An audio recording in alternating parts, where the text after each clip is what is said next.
Es un gusto que estén con nosotros en esta transmisión de la conferencia magistral de Jacobo Siruela, Medalla al Mérito Universidad Veracruzana, que presenta Pablo Sol Mora. Vamos a la presentación y disfrutamos de la compañía de quienes participan. Voy a dar lectura a una breve semblanza distinta a la que leí ahora sobre nuestro invitado Jacobo Siruela. Jacobo Siruela nació en Madrid en 1954, en el seno de la Casa de Alba, y pasó su infancia y adolescencia en el Palacio de Liria.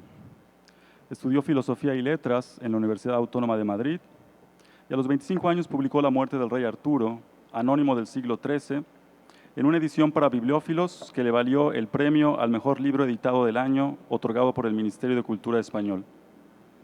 En 1982 fundó la mítica editorial Siruela, que se especializó en literatura fantástica y medieval y se distinguió por el cuidado y buen gusto puesto en cada uno de sus libros.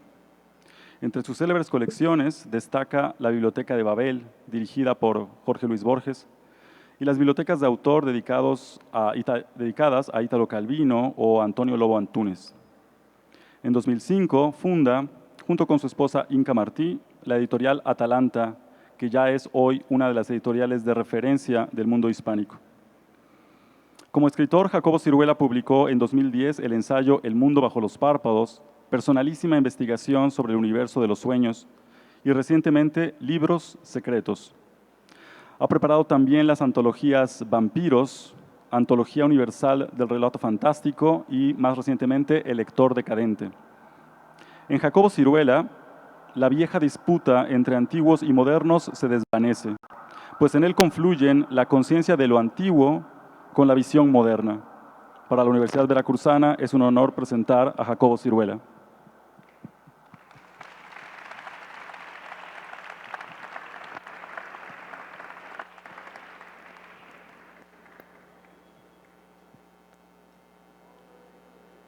Buenas tardes. ¿Se oye bien? Sí. Existen muchos libros sobre el noble oficio de escribir, pero muy pocos sobre la función que han de cumplir los editores en el panorama de la cultura. Lo cual no quiere decir que sea una profesión que haya perdido prestigio social o posibilidades de lograr réditos. Todo lo contrario, jamás se ha visto una industria de las letras, en la industria de las letras, o al menos en España, mayor número de editores por metro cuadrado, solo comparable al número de escritores que atestan las calles y las redes de este mundo cada vez más saturado. Pero empecemos por señalar el equívoco papel histórico que envuelve su figura en una suerte de aura venal. La mala fama secular lo persigue, al menos que yo sepa, desde la época de los romanos. Las quejas de Virgilio por la cantidad de manuscritos piratas que constantemente salían de Roma para extenderse por todo el imperio dan buena fe de ello. Y la misma circunstancia se cumple en no pocos escritores, desde Cervantes a Goethe, que en su epistolario desea un infierno particular para cada uno de los editores que ha tenido en su vida. Y algo muy parecido sucede con no pocos escritores del siglo XX. En realidad, todas las profesiones tienen sus luces y sombras, pero esta en concreto lleva este fardo a sus espaldas por el hecho, a todas luces delicado, de tener que conciliar sin raspaduras el crudo imperativo empresarial con el más elevado de los ocios, siempre, claro está, que estemos hablando de verdadera cultura.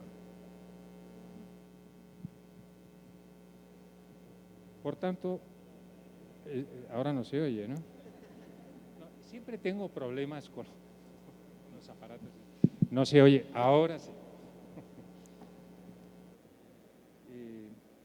Es que realmente sería más cómodo que estuviera arriba.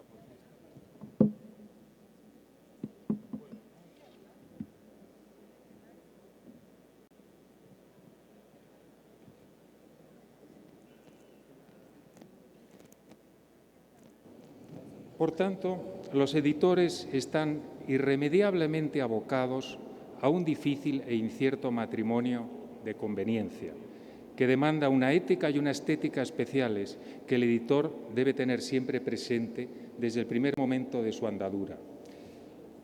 Pero ¿qué es realmente un editor? La idea más extendida lo identifica con una persona muy ocupada en buscar o descubrir, entre comillas, libros y en saberlos vender.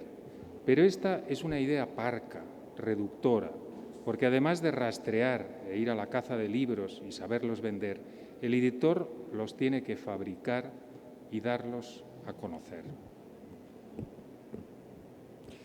Descubrir un autor o un bestseller es de lo más azaroso y no pocas veces mimético, ya que a menudo se debe a una revista extranjera o al soplo eventual de un colega.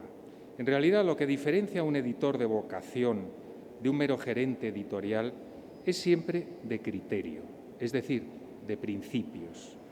Pues un catálogo no se calibra por sus aleatorios éxitos comerciales, sino por la coherencia y calidad de sus autores. Aparte del olfato, que tanto se pondera a la hora de elogiar una labor editorial, o el buen oído profesional para saber captar al vuelo la información, también está el gusto, que no debemos literalizar. El gusto aquí se refiere a la cultura y a su adecuada asimilación. En efecto, una cosa es programar un catálogo en base a juicios de oportunidad y otra muy distinta es dirigir la estrategia editorial al centro y corazón de la cultura misma.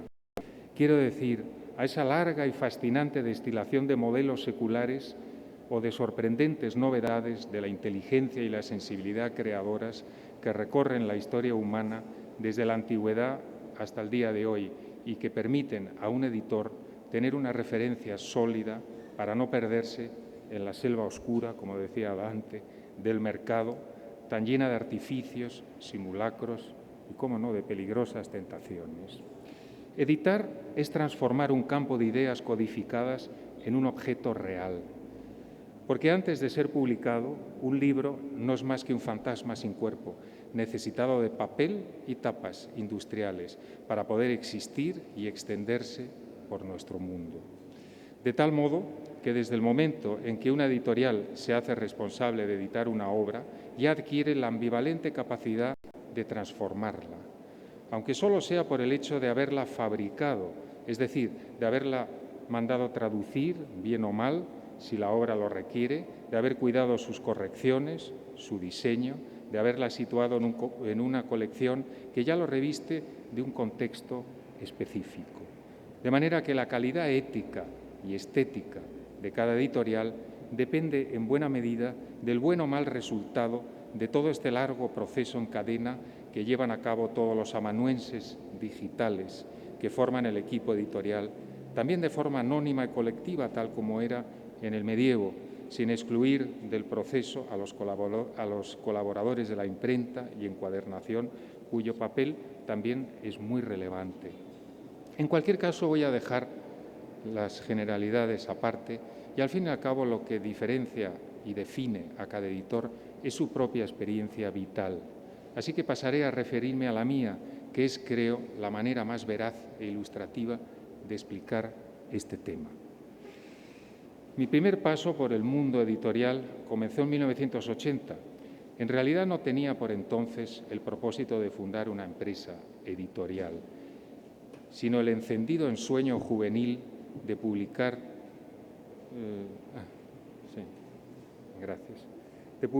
un solo libro, aunque ni siquiera contase con el dinero para ello en ese momento. Pero ni siquiera esta delicada y nada baladí circunstancia pudo disuadirme de abandonar o mitigar la alocada desmesura de mi primer proyecto, que consistía nada menos que en publicar una edición limitada, como ya se ha dicho, de bibliofilia de 500 ejemplares de una anónima novela medieval francesa del ciclo artúrico, escrita en el siglo XIII, impresa en buenísimo papel de 160 gramos, en un magnánimo formato de 45 por 30. La muerte del rey Artur se titulaba este libro suicida.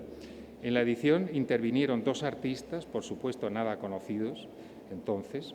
La primera con unos extrañísimos dibujos visionarios y el segundo con unas elaboradas disposiciones tipográficas geométricas que encabezaban cada comienzo de capítulo. Sin duda, todo un despropósito empírico, heterodoxo de forma, contenido y precio, pues cada ejemplar valía 18.000 pesetas de entonces, y sin embargo los dioses fueron benévolos o quizá caprichosos, porque la suerte nos sonrió, ya que frente a todo pronóstico nuestra edición obtuvo el primer premio del Ministerio de Cultura al libro mejor editado del año.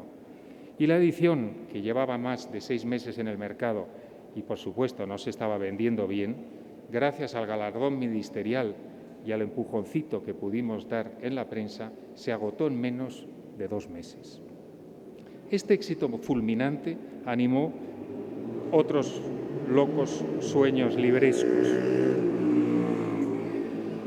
y me hizo pensar y convencerme de la peregrina idea de que si yo había sido capaz de gozar hasta la fascinación con esta literatura secular, a pesar de su lejanía, ¿por qué no podía pasar lo mismo con otras personas?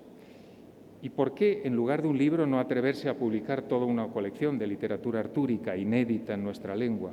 Con este propósito nació Siruela en 1982.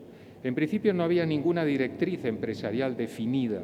Éramos 3 amigos inexpertos, tan solo con una idea editorial que yo tenía muy clara. Las obras que había que publicar, los especialistas que tenían que traducirlas y cómo iba a ser la forma de los libros. A pesar de la aventurada, que era mi hipótesis, la apuesta, sin embargo, era acertada, ya que a principios de los años 80 una especie de moda medieval se apoderó del ambiente. Libros y películas de toda índole comenzaron a extenderse por el mercado, desde la tópica recreación de Steinbeck sobre los caballeros de la tabla redonda, que se convirtió en un bestseller, hasta La guerra de galaxias de Lucas, basada, a pesar de sus artilugios tecnológicos, en arquetipos literarios puramente medievales. Curiosamente, surgió una especie de necesidad colectiva inconsciente del público de beber en las fuentes del medievo, una época que se encuentra exactamente en las antípodas de la era moderna y que encontraba su público en personas de todo tipo, entre las que se contaba, a modo de anécdota, nuestra rockstar madrileña, de origen mexicano, por cierto, Alaska, que ponderaba en la prensa nuestros libros con su habitual vestido de cuero negro y su enorme melena violeta. En fin, para no alargarme, diré que 2 han sido las vidas editoriales que he vivido a lo largo del tiempo.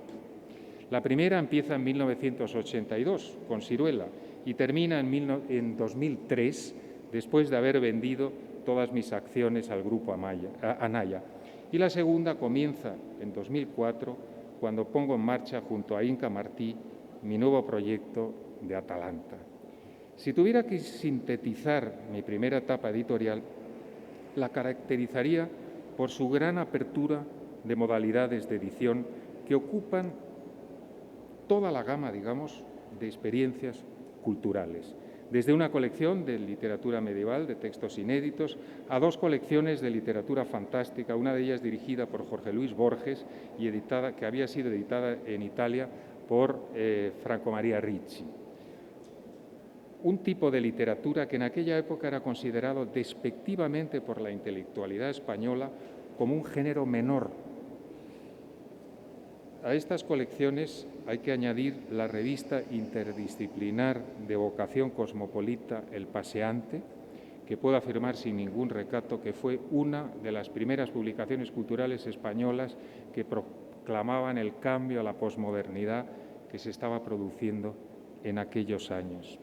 También una colección de literatura contemporánea, cuyo primer título fue curiosamente un ensayo, 6 propuestas para el próximo milenio, de Italo Calvino, donde publicamos gran parte de la obra de Álvaro Mutis, de Clarice Lispector, de Lobo Antunes, de Robert Walser, entre otros.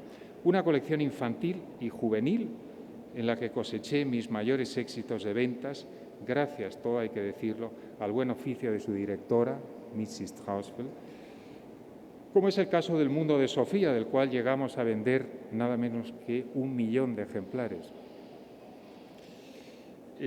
Por otro lado, también hay 3 colecciones de ensayos, una destinada a recuperar las tradiciones espirituales de Oriente y Occidente y otra dedicada a la filosofía pura y dura, en la que publicamos casi toda la obra de Peter Sloterdijk, de George Steiner, junto a otra colección de pequeños volúmenes también de ensayo que caben en la palma de la mano, que cabían en la palma de la mano.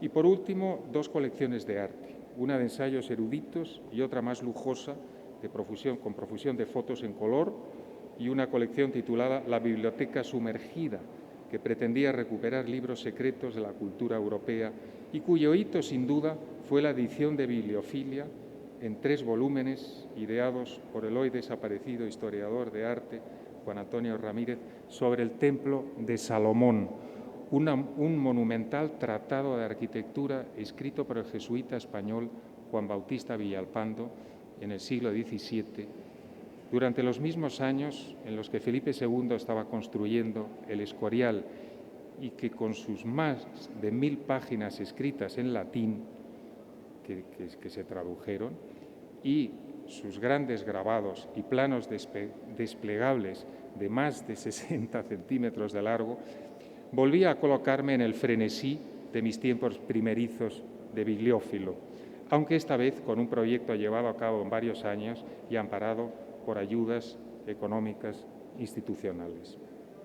Y ya que hago una segunda mención a la bibliofilia, me gustaría hablar un poco de la importancia que siempre he dado al aspecto visual de los libros. En realidad, nunca me han interesado lo que los ingleses llaman coffee table books. En ningún momento he querido priorizar el lujo sobre el contenido, anteponer los seductores guiños de la imagen y las texturas sensuales a las intrínsecas virtudes intelectuales del texto.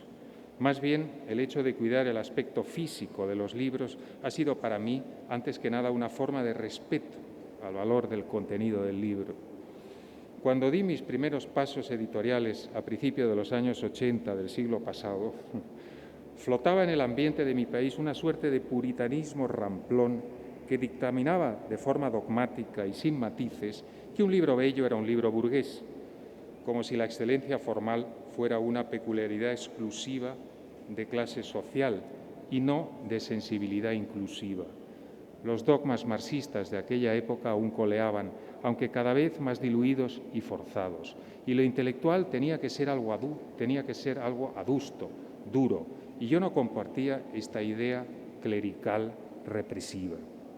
Leer no es para mí ninguna obligación, ha de ser algo placentero, es decir, responder a una necesidad vital más que a una imposición social, y una buena manera de cumplir este civilizado objetivo es dotar al libro de cierta armonía, revestirlo de cierto placer sensual que acompañe y dé relevancia a la experiencia lectora.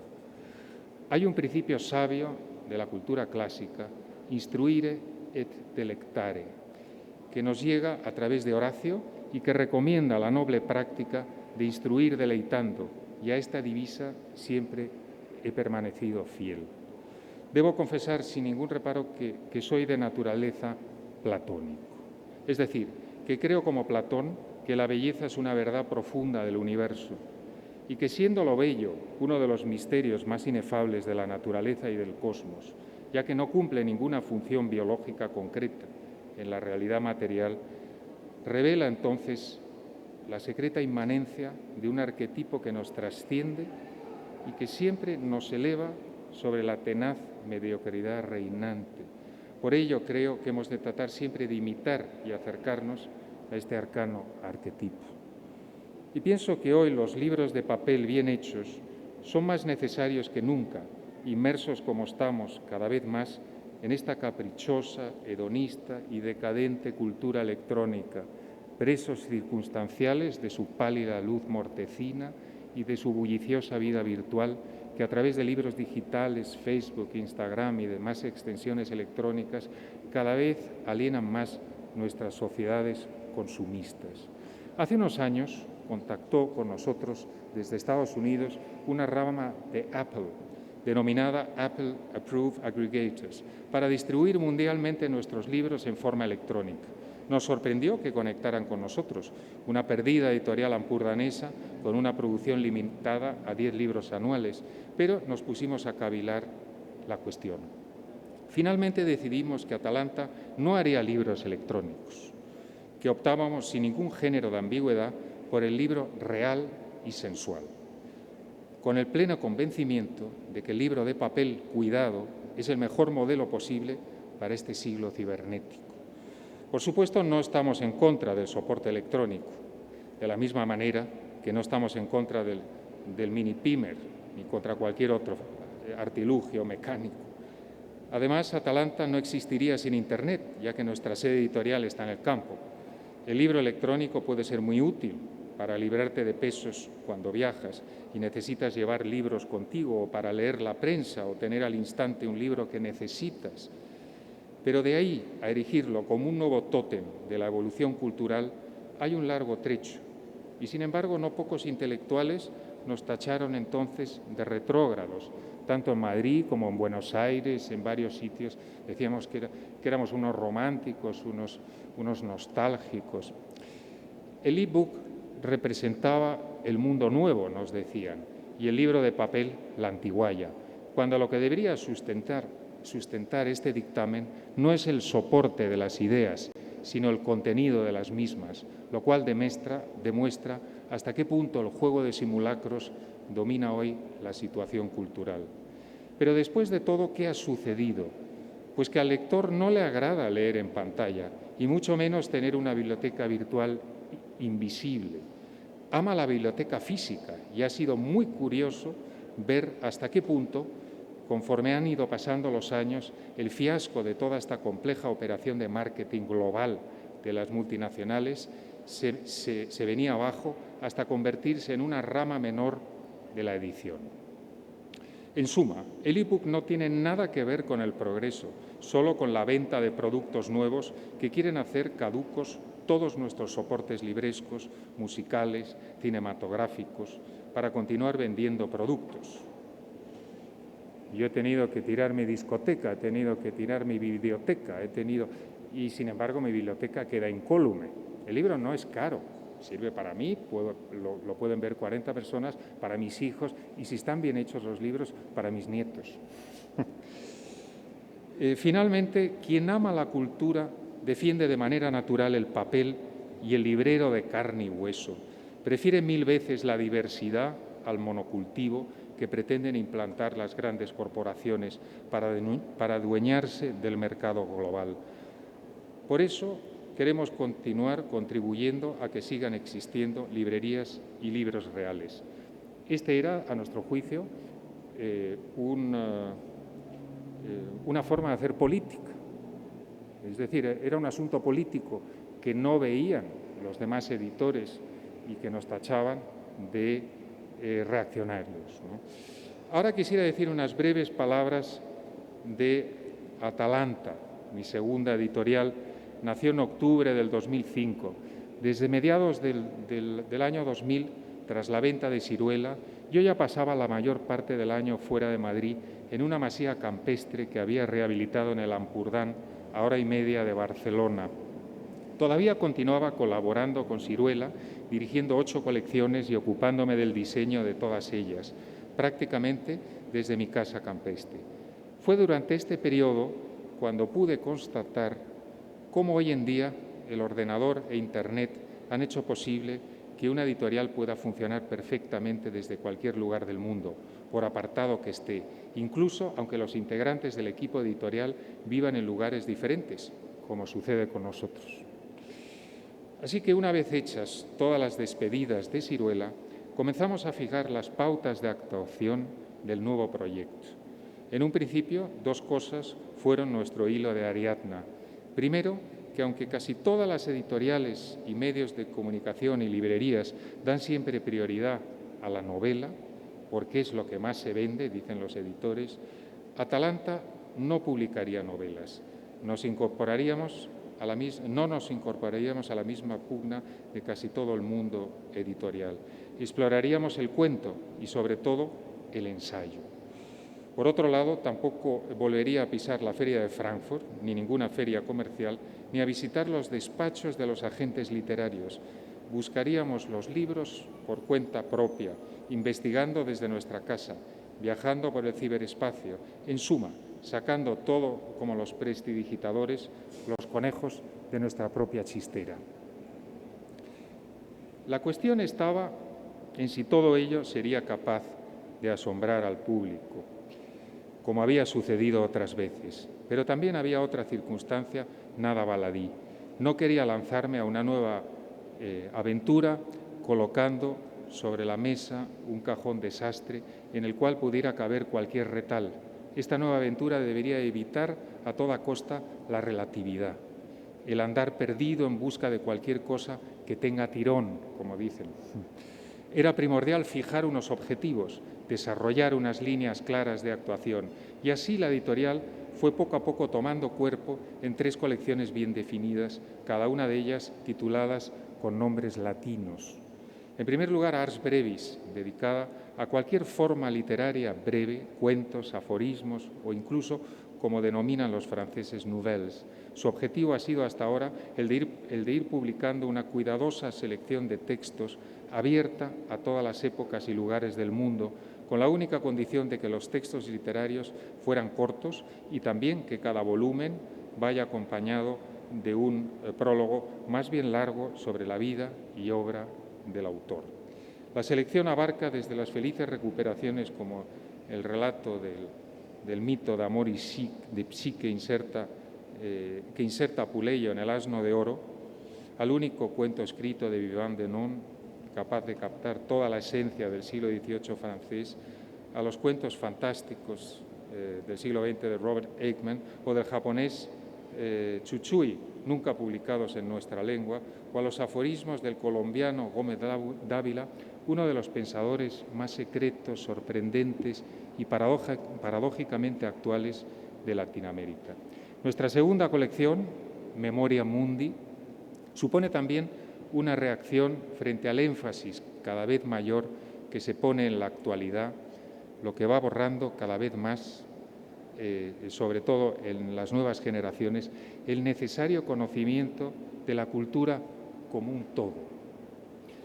Como su nombre indica, esta colección bebe en las fuentes más emblemáticas de la memoria cultural humana, desde la fascinante historia de mi vida, del sin par Casanova, verdadera autobiografía del siglo XVIII europeo, al Jin Ping Mei, de un autor también dieciochesco que se autonombró maestro de las carcajadas, considerado una de las 4 novelas más importantes de literatura china, o la monumental historia sobre la decadencia y caída del Imperio Romano de Edward Gibbon, todas ellas de cerca de 3.000 páginas.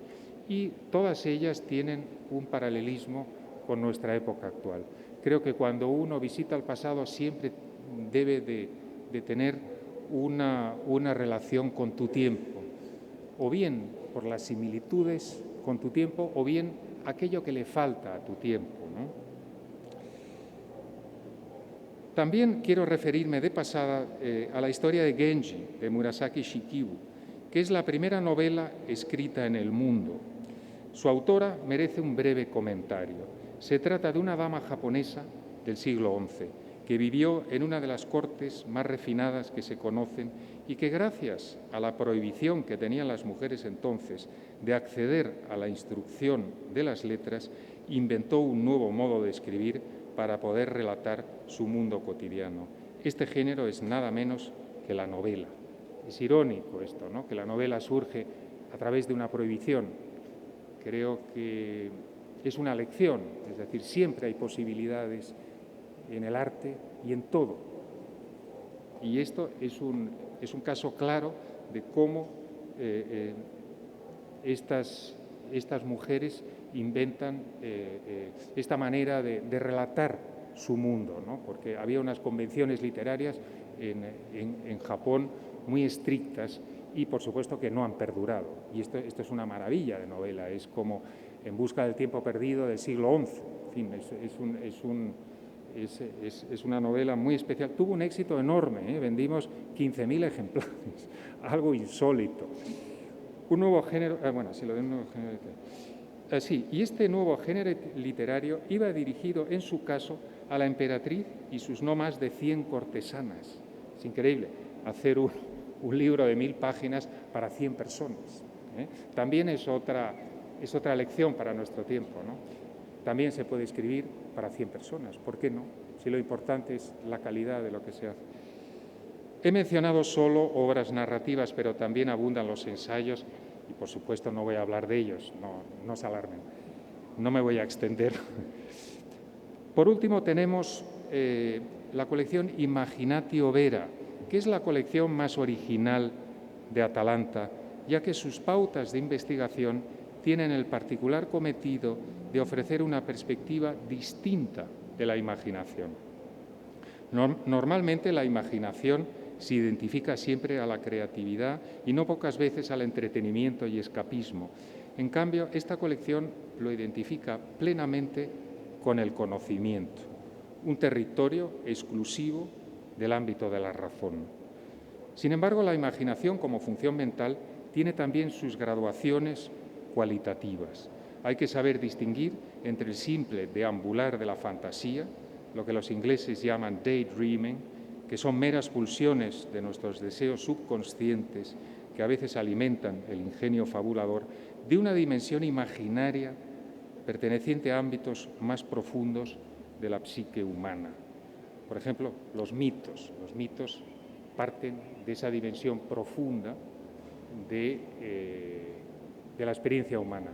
Por eso es muy importante interpretar los mitos, porque los mitos son ficciones desde el punto de vista exterior, pero si uno sabe interpretarlos, nos revelan muchas cosas importantes de la experiencia humana, ¿no? Como es el caso de la Imaginatio Vera, como la llamaba Paracelso, que surge y opera sobre el inconsciente más profundo y transmuta las imágenes en símbolos. Cuando esto ocurre, las imágenes percibidas cobran una energía psíquica inmediata y pueden llegar a poseer nuestra emotividad por un tiempo. El caso más extremo, para que ustedes lo entiendan de esto, es el súbito enamoramiento, que es, por supuesto, un acto de imaginación pura, pues transforma a la persona amada en algo totalmente distinto de lo que era. Es decir, la reviste de una cualidad simbólica capaz de llenar plenamente la emotividad de la persona, ¿no? Nada ha descrito mejor esta circunstancia que la mitología clásica, con el símbolo del travieso dios alado lanzando ciegamente sus flechas de amor.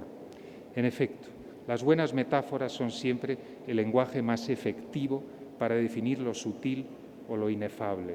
Pues bien, la psicología analítica y los grandes mitólogos e historiadores de las religiones del siglo XX no solo nos han hecho comprender estas significativas diferencias y grados de la imaginación, sino su enorme capacidad de crear poderosas constelaciones simbólicas. Lo mismo que existe una ciencia del mundo externo, existe también un conocimiento preciso de los mundos internos. Y esta colección, que desde los ensayos de Campbell hasta los 2 gruesos volúmenes de William Blake, acompañado de todos sus aguafuertes en color, puede muy bien ilustrar este itinerario cognitivo que a través de los mitos, la psicología analítica y la literatura visionaria puede ampliar y enriquecer nuestro conocimiento del psiquismo y del arte. En fin, nuestro catálogo, por tanto, no está articulado en torno a unos autores, sino más bien gira alrededor de unas ideas. La brevedad como premisa estética, la memoria como fundamento inspirador de toda cultura y la imaginación como una forma de conocimiento renovadora.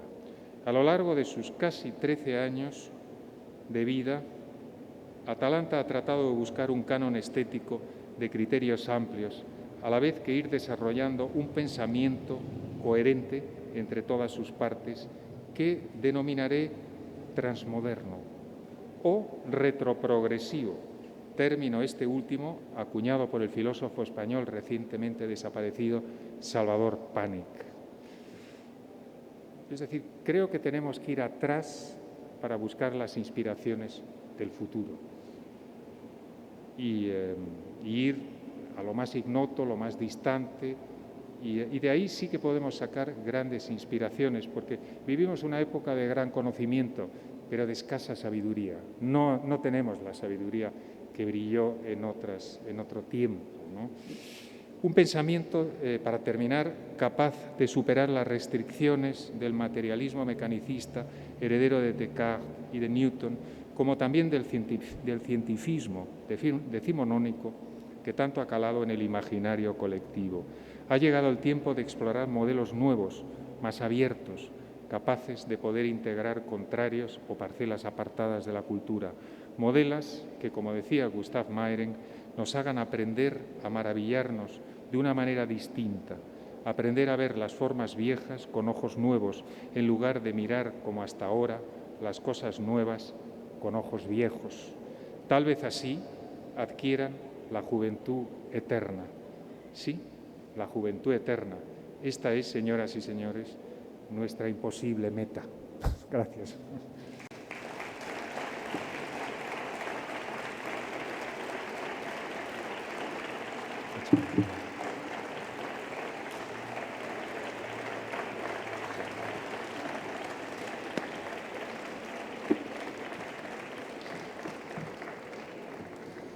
Bueno, creo que realmente no hay mejor marco para la brillante defensa que ha hecho Jacobo Siruela del libro y de la cultura del libro que justamente la Feria Internacional del Libro Universitario organizada por la Universidad Veracruzana, y a mí solamente me resta agradecerle otra vez a Jacobo Siruela el honor que nos ha hecho asistiendo y a todos ustedes su presencia. Muchas gracias.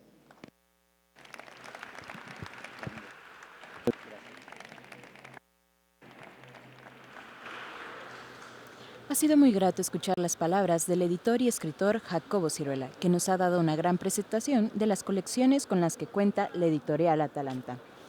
Recuerda consultar nuestras próximas transmisiones de la FILU 2018 a través de www.v.mx/televisión y seguirnos en nuestras redes sociales como @telv.